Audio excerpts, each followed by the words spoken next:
जी नमस्कार। उत्तर प्रदेश का बलिया जनपद, अब बलिया मुख्यालय से 22 किलोमीटर दूर स्थित ये विशाल पंडाल किस लिए बन रहा है ये भी आपको बताना है। 9 और 10 जुलाई को इस जगह पे एक विशाल आयोजन होगा। उस आयोजन में लाखों की संख्या में लोग जुटेंगे। ये आयोजन किस तरीके से सफल होगा, ये आयोजन क्या संदेश देगा, ये आयोजन किस लिए हो रहा है, आइए बात करते हैं। अजय राय हमारे साथ हैं जो पूरा विस्तार से बताएंगे कि 9 और 10 को विशेष दिन क्या है और किस तरह का आयोजन है। जी, हमारा कार्यक्रम 2 दिन का है। प्रथमाचार्य जी की 56वीं पुण्यतिथि मनाई जाएगी 9 तारीख को और प्रातः 10 बजे यहीं पे 10 बजे यहाँ पे ध्वजारोहण होगा हमारे संत प्रवर के द्वारा और 11 बजे से 1 बजे तक यहाँ विद्या देवस्थली के बच्चे रहेंगे पूरा, और पूरे ज़िले के प्रबुद्ध वर्ग यानी अध्यापक वर्ग पूर्ण रूप से यहाँ उपस्थित होगा। लगभग 4 से 5 हज़ार लोग इस पंडाल में बैठे होंगे और शाम को दिव्य वाणी होती है स्वरवेद की, और अद्भुत उस वाणी का कोई विकल्प नहीं है। उतना अद्भुत अध्यात्म की धार प्रवाहित होती है कि सब लोग प्रेम पूर्वक आराम से उस धारा में प्रवाहित हो जाते हैं। और 10 तारीख को प्रातः 9 बजे से 2100 कुंडी यज्ञ जो होगा वो तो अद्भुत है। पर्यावरण संरक्षण का उतना व्यवस्था और उतना हम जो पर्यावरण संरक्षण के लिए करते हैं, जो हमारा संस्थान कर रहा है, उससे बेहतर और कहीं नहीं होता।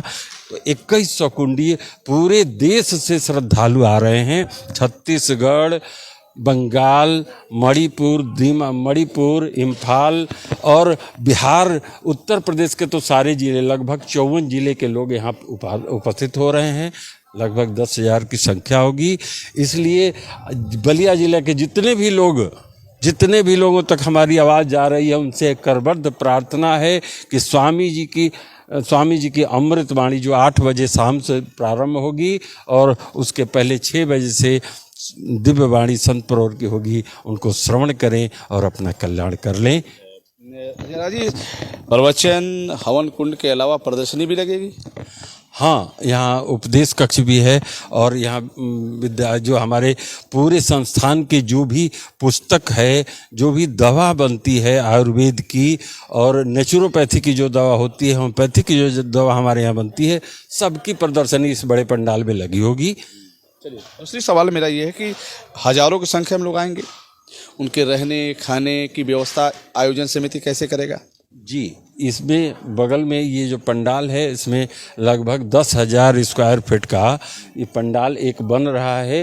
वो कल सवेरे तक तैयार हो जाएगा और 10,000 से अधिक की यहाँ संख्या इसमें रहने की है। और इसमें भी लोग लगभग 10,000 रहते हैं। लगभग 20,000 लोगों की व्यवस्था है। अच्छा, अगर प्रभु का आशीर्वाद रहा, मौसम बढ़िया रहा, तो लगभग 10 से 20,000 लोग आएंगे। साधन क्या दे रहे हैं आप, कैसे लोग आएंगे? सबको सुविधा दी जा रही है। वो लोग तो अपने साधन से आएंगे, लेकिन हम रहने की व्यवस्था रसना में वो जितने भी होटल्स हैं उनको हमने बुक किया हुआ है, हायर किया हुआ है। लोग आते हैं तो उनको सूचना देते हैं कि आप वहाँ पर रहें। और बगल में सौरा में एक है और विद्यापीठ ये देवस्थली का पूरा गेस्ट हाउस में हमारे स्वामी जी, संत श्री माता जी रहेंगी। और भी जो VIPs लोग हैं उनके लिए गेस्ट हाउस है, उसमें रहने की व्यवस्था है। यहाँ के अलावा गर्मी है, शुद्ध पेयजल पे फोकस, अपना दवा मेडिकल पे क्या होगा? क्या मेडिकल कैंप भी लगाए जाएंगे? मेडिकल की वैन आ रही है जो बलिया हम हॉस्पिटल से, वो परमानेंट 2 दिन रहेगी।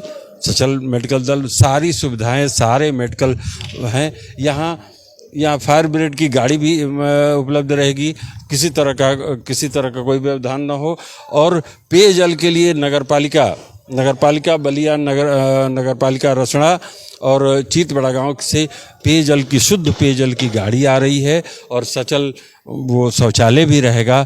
तो सारी व्यवस्था, सफाई से लेकर स्वच्छता पर विशेष ध्यान दिया गया है। अजय राजी, जब भी कोई बड़ा आयोजन होता है तो उसके लिए सुरक्षा व्यवस्था एक मुकम्मल होती है। सुरक्षा व्यवस्था पे आयोजन समिति की फोकस होती है। सुरक्षा व्यवस्था को लेकर आयोजन समिति ने क्या प्रयास किया है? अभी हम गए थे रसड़ा, एसडीएम रसड़ा से मिल के आ रहे हैं। वहाँ से परमिशन मिल गया है, वहाँ से रिपोर्ट सभी जगह जा रही है। एसपी साहब के स्टेनो भी फ़ोन किए थे, एलआईयू से फ़ोन हुआ था, तो उन्होंने डिमांड किया था, पूछा था कि क्या क्या सुरक्षा चाहिए। हमें कहे कि रोड पे काफ़ी लोग आना जाना रहेगा, तो रोड पे सुरक्षा हो। लगभग रसड़ा की पुलिस और चीतबड़ा गांव की और बलिया की महिला पुलिस भी यहाँ उपस्थित रहेंगी, यानी किसी तरह का कोई व्यवस्था कोई दिक्कत नहीं होने वाली। रास्ता पतला मुझे लगा वहाँ पे क्राउड कैसे चलेगा? वो रास्ता केवल गाड़ी के लिए है, पैदल के लिए बीच में और 2 रास्ते हैं। इन दोनों रास्ते से चारों तरफ से ओपन है, तो 2 रास्तों से लोग आना जाना। जरा जी, मैं लगातार खड़ी रहेगी। लगातार 3 वर्षों से आप 23, 24, 25 इसी स्थल को आपने टारगेट किया है।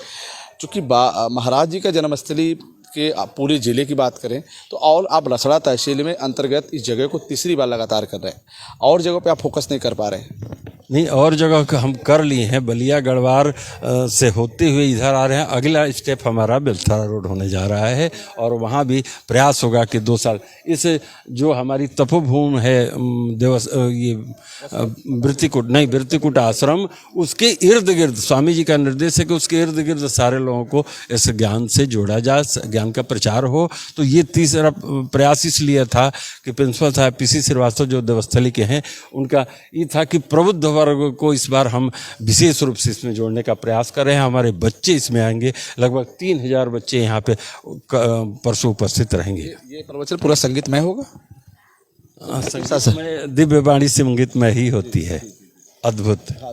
इसमें तो पहले विज्ञान देव जी महाराज नहीं या स्वतंत्र देव जी महाराज पहले आएंगे? पहले संत प्रवर जी आएंगे। संत प्रवर विज्ञान देव जी महाराज ध्वजारोहण करेंगे 10 बजे। उसके बाद बच्चों के बीच उनकी 2 घंटे का प्रवचन होगा बच्चों के लिए, और खास तौर से प्रबुद्ध वर्ग के लिए बहुत सारे। अभी हम नागा विद्यालय रसड़ा के प्रिंसिपल को अभी हम दे के आ रहे हैं। रसड़ा में कई विद्यालय हैं।